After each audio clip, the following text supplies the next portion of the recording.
How to fix couldn't refresh feed on Instagram. Hello everyone, this is Max. Welcome back to another tutorial video. So let's start the updating in time.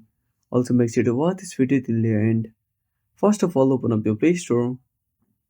Now tap on the search icon. Now simply tap on the search bar. Now type Instagram and click on search at the bottom right corner. Now tap on Instagram and make sure to update to the latest version. After updating, go back to the home screen. Now open up settings on your device. Now scroll down and click on apps. Tap on app management.